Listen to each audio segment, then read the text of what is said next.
Welcome to Land of the Bible. I'm David Sussman, your personal tour guide here in the land of Israel. And in today's episode, we are going to explore the beautiful Hula Valley.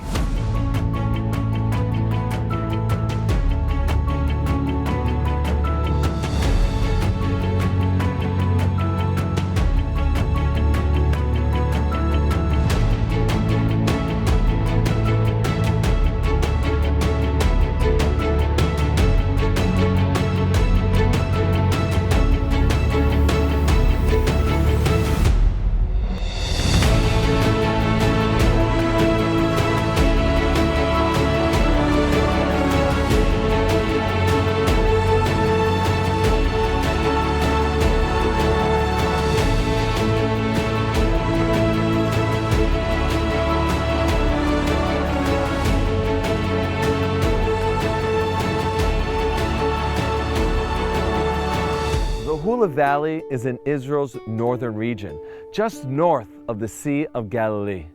It runs along the Syrian-African Rift, which goes from Africa all the way up to the foothills of the Taurus Mountains in Turkey. The valley is flanked on both sides by steep slopes. To our east is the Golan Heights, and to our west, the Naphtali Ridge, which is named after one of the tribes of Israel who settled in that area.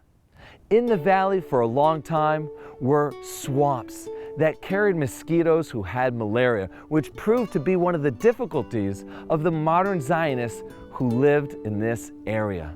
That's when in the 1950s, Israel decided to drain the swamps and create the incredible agricultural haven that you can see behind me. Today, the Hula Valley is one of the breadbaskets of Israel. But unfortunately, the agriculture, coupled with the fact that we drain the swamps, cause detrimental damage to the ecosystem here. So Israel reintroduced those swamps and created the Agmon Lake.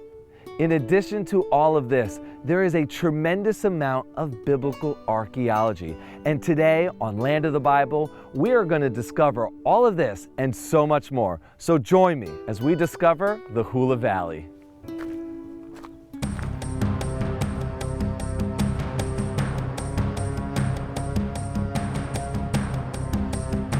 Welcome to one of the most important biblical cities, a place called Chatzor. Today, it's referred to as Tel Chatzor. But what exactly is a tel? Thousands of years ago, people settled on this location. When their communities were destroyed, either by natural causes or by war, their ruins would be covered over and made flat again. And then another community building for the same reasons in that same location would build there. And this process would happen over and over and over again. Here in Tel Chatzor, due to its importance, archaeologists have already discovered 20 layers of civilization. That means 20 different time periods, different people living here with different customs and ways to build, each one unique unto its own. Let's now discover Tel Chatzor.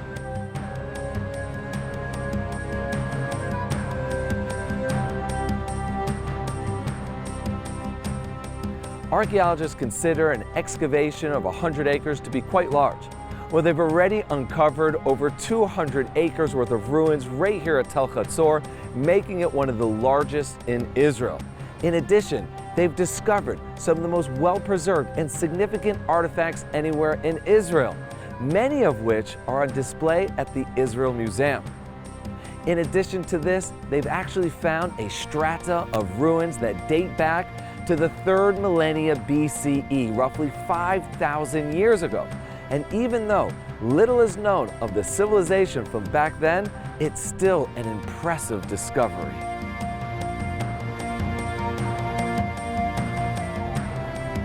The first time that Chatzor is mentioned in recorded history is in the execration texts of Egypt, which date back to the 18th century BCE, 3,800 years ago. Then in the capital of the Mari Kingdom on the banks of the Euphrates, north of Israel, which is known as Mesopotamia, we have found letters of correspondence between Chatzor and Mari that lasted for decades, proving to us that Chatzor was a significant city in the ancient world with international trade and a mixing of cultures. However, one doesn't need to look further than the Bible to understand that Hatzor is an important, powerful city. When Joshua and the Israelites cross over the Jordan River into the Promised Land, he is commanded to destroy and to burn to the ground only 3 cities: Jericho, Ai, and here in the north, Hatzor.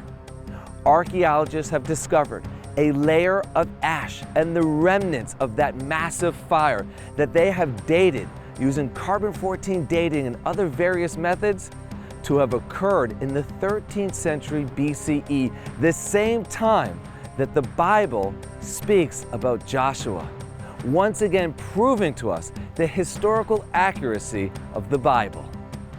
For me, one of the most impressive finds here in Hatzor are the gates back there. And the reason why is that when you open up the first book of Kings and you read chapter 9, verse 15, it speaks about King Solomon fortifying the cities of Gezer, Megiddo, right here in Hatzor. Well, by the time the archaeologist Yigal Yadin arrives here to Hatzor, both Gezer and Megiddo were thoroughly excavated, and they discovered there a gate with 6 chambers, 3 on each side, that was flanked with a casemate wall. Well, Yigal Yadin, while excavating here, almost mystified the other archaeologists. He staked out a location and he said, right here we will find Solomon's gates. Well, almost exactly to the dimensions that he specified, archaeologists discovered the 6-chamber gate behind me, proving that these are the gates that Solomon built here in Hatzor. After the reign of King Solomon, the kingdom of Israel is divided. You have the northern 10 tribes and the southern 2 tribes. Here in the north rises a wicked king by the name of Ahab, son of Omri, who will marry the promiscuous pagan priestess Jezebel. He focuses his attention here at Hatzor and builds it up even further than what King Solomon did here, creating new industries like the olive press you can see behind me, as well as a sophisticated water system where he digs down 120 feet to tap into the groundwater, the aquifer that exists here. However, all of this is destroyed in the year 732, when the Assyrians conquer the city of Hatzor and the entire northern 10 tribes.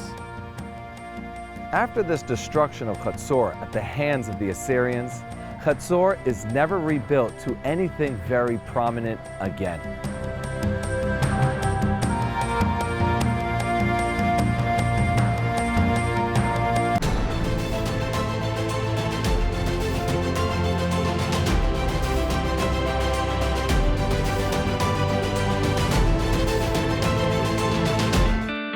There are moments in life that define you and leave you forever transformed.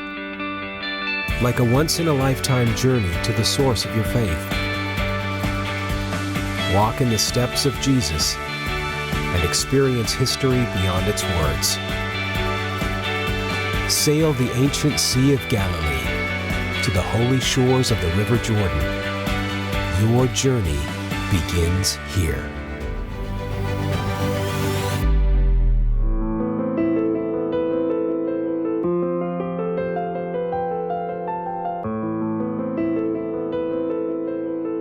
When the modern Zionists began to return to their ancestral homeland, the land of Israel, beginning with mass aliyah, immigration, in 1882, many of them decided to move to the north.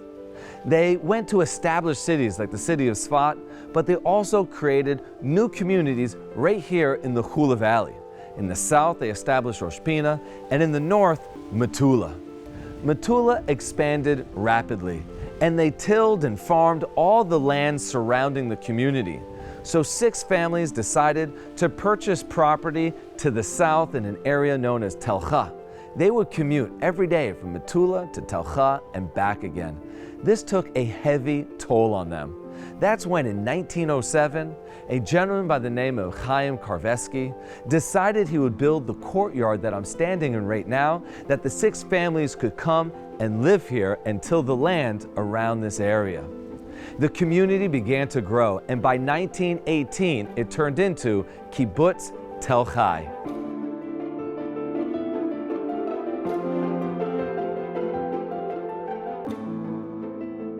As the Jewish people settled their homeland, Arabs from various places around the Middle East arrived here as well, looking for work from these new Jewish communities. Those that were unable to find it decided to move to the north and established agricultural communities for themselves. You had various types of Arabs: Christians, Muslims, Druze, Bedouin, all living here in the Hula Valley in their own independent communities. And they began to fight one another, first over land and water, and then over power. So as the Jewish communities here in the Hula Valley began to expand, those Arabs began to fight the Jews. That's when in 1920, a group of about 100 or so Arabs attacked the small community living here in Tel Hai.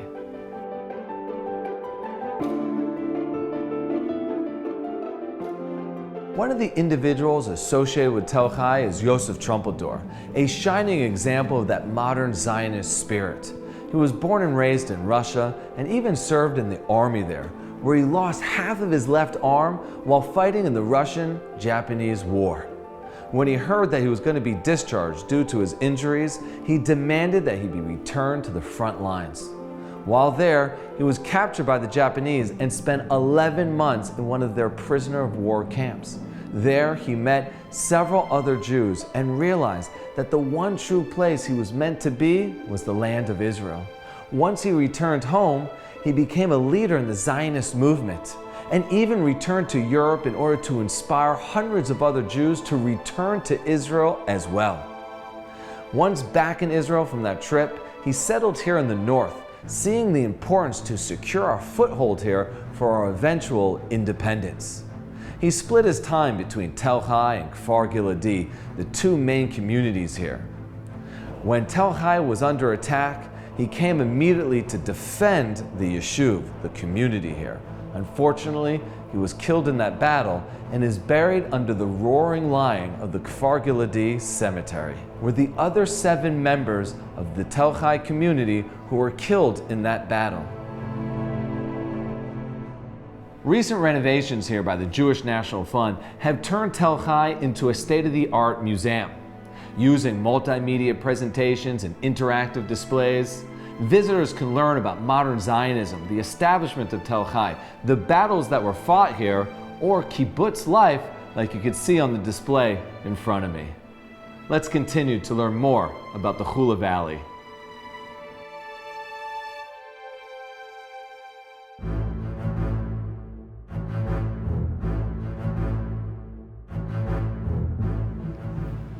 A great place to visit here in the Hula Valley is Suk Menorah, or in English, the Menorah Cliffs. They have a wide variety of activities that will be enjoyable by the entire family. From trampolines to mountain biking, rappelling off the cliffs, as well as one of the longest cable car rides in all of Israel that brings you to the top of the Naphtali Ridge, offering expansive views of the entire valley. But the most exciting activity is the mountain slide. Let's check it out now.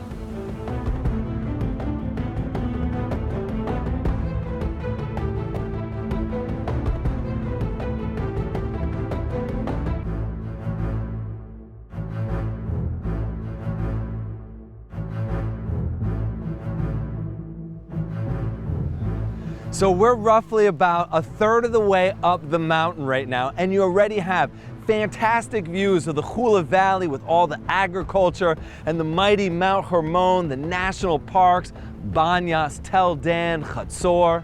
And now we're gonna go on to the mountain slide, which is this crazy ride here at Suk Menorah, the Menorah Cliffs, that twists and turns all the way to the bottom of the mountain, and it's supposed to be a thrill of a ride. So join me.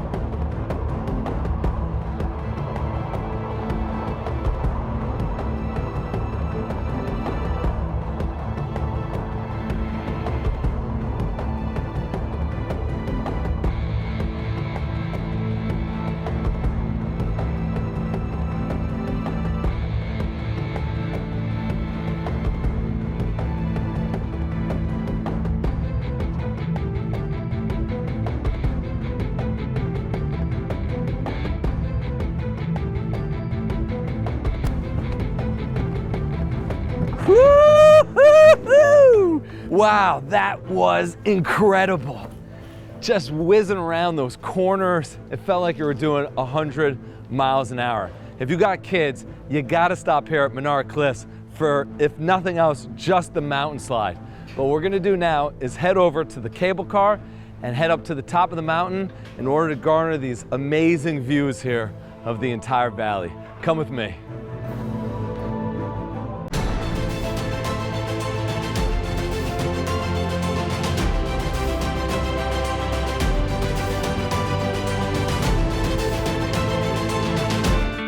There are moments in life that define you and leave you forever transformed. Like a once-in-a-lifetime journey to the source of your faith. Walk in the steps of Jesus and experience history beyond its words. Sail the ancient Sea of Galilee to the holy shores of the River Jordan.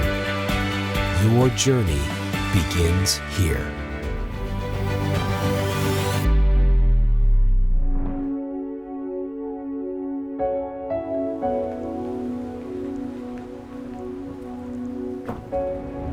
As I mentioned before, the cable car is one of the longest ones in all of Israel. It was constructed in 1998 by Kibbutz Menara and the municipality of Kiryat Shmona. Like most places here in Israel, it is handicap accessible, and the cable cars are wide enough to wheel a wheelchair inside or to bring a mountain bike here. The view here from the cable car is just absolutely stunning. Just over my shoulder over there to the north, maybe about 15 miles, you have the city of Metula, which is the most northern community in all of Israel, on the border of Lebanon.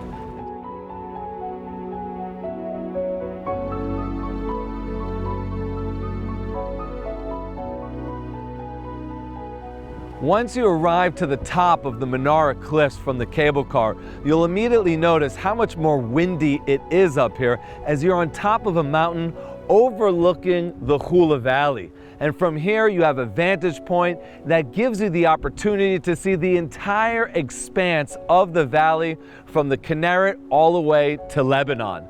On the other side of the valley, the ridge that goes up over there is the Golan Heights, which was part of Syria up until the Six-Day War of 1967, when Israel was able to liberate that region. During the 19 years that Syria occupied that area, the Hula Valley down below and this narrow ridge that I'm standing on was sandwiched in between Lebanon and Syria. Now that put the villagers down below in a very precarious situation because the Syrians were constantly bombarding the people down in the Hula Valley. That was, of course, until we were able to liberate it in 1967. But why would this small stretch of land be part of Israel anyway from 1948? And to answer that, well, first and foremost, because it was always part of the land of Israel. But the international community decided to mark the boundaries of the new modern state of Israel, including this area, because of the heroic settlers who came here, the modern Zionists who settled the areas of Metula and Rosh Pina and Kfar Giladi and of course Tel Chai, which we visited earlier today. Let's now head down into the valley to learn a little bit about one of the kibbutzes that exist down there.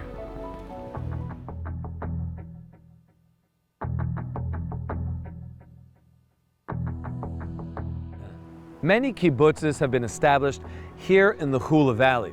One of them is Kfar Blum, and like most other kibbutzes, it's based on the principles of socialism, which means if you're the doctor or the janitor, you make the same amount of money and all of the common areas are shared by everyone. Now, their main source of income is agriculture. And the reason why is that here in the Hula Valley, when Israel drained the swamps that existed here for millennia, what was left behind was a very nutrient-rich soil. And so the farmers here did very well. In addition to this, they also do crop rotations, which means that instead of growing the same crop like corn in one area year after year after year, they'll rotate it. And this allows nutrients and minerals to return to the earth in a natural way. And now they have to use less fertilizers and even less pesticides, which is obviously better for everyone. And last but not least, they also still fulfill the biblical commandments that during the sabbatical year, which is the 7th year, they allow the fields to lay fallow. They don't tend to it at all, and they give the earth a rest. Let's now learn about another source of income for Kfar Blum.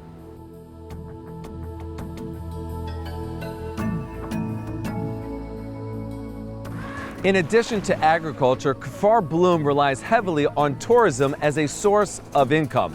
They have the Pastoral Hotel as well as a visitor center that provides many activities for people visiting the Hula Valley.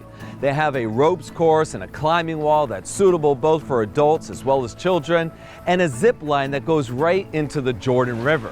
But what they're most known for is their kayaks. They have rafts that can fit up to 5 people or kayaks for 2 people, and you get to ride down this biblical river. Let's now continue as we explore more of the Hula Valley.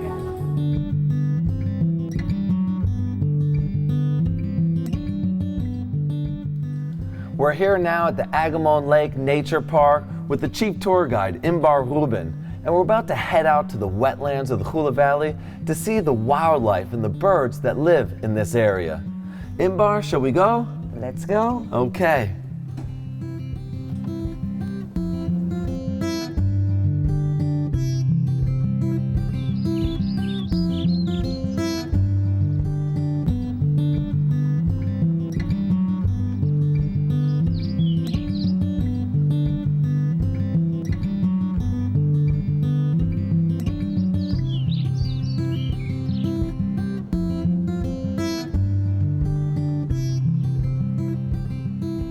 Wow, so much wildlife, so many birds, various species.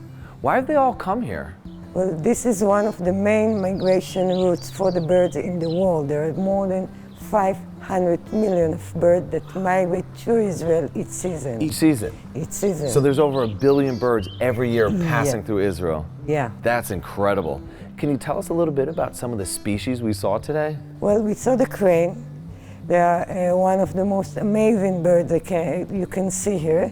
During the winter, there are more than 40,000 crane wintering here. Yeah, and it's one of the most amazing experience. You can see more than 400 species. 400 species? During year long. Like only in Germany you can see. Like in the whole country of Germany, they don't have 400 species. No. And just here in this small park, Yeah. you have 400 species. Yeah. That's it's a incredible. very unique place. Who runs it? The farmers that own the place and the Jewish National Fund that support nature in Israel. Well, thank goodness they do that. Yeah. I see you have this beautiful family cart here. Can you tell us what you offer for tourists who are visiting? Well, they can come and rent all kind of bicycles, their golf cart, and their special guided tour in the safari wagon. Wow, amazing. And is entrance free or does it cost money? No, the entrance is free. This is one of the JNF principle. The nature parks always free for everyone. Wow, I think that's amazing that there's organizations like the Jewish National Fund that open up land for people to come to and enjoy these nature parks free of charge. Yeah, this belongs to anyone, so anyone can enjoy it. Imbar, thank you so much. I really enjoyed that tour. My pleasure. Everybody, when you're visiting northern Israel, make sure to visit the Agamon Lake and witness all of these birds for yourself.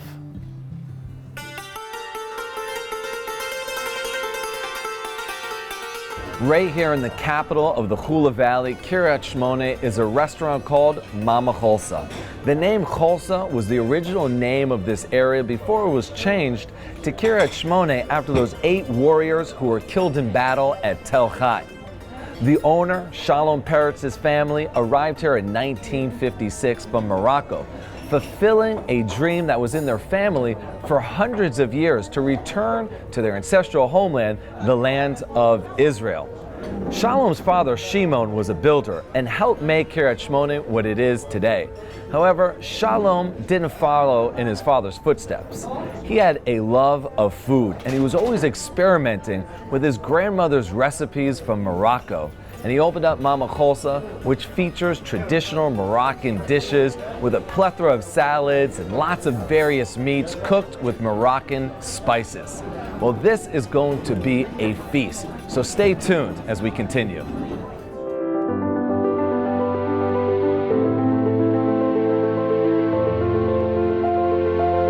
Join us next time on Land of the Bible as we explore Timna Park, located in the southern region of the Arava Valley and just north of Eilat, with its dramatic landscapes, incredible archaeology, and exciting activities.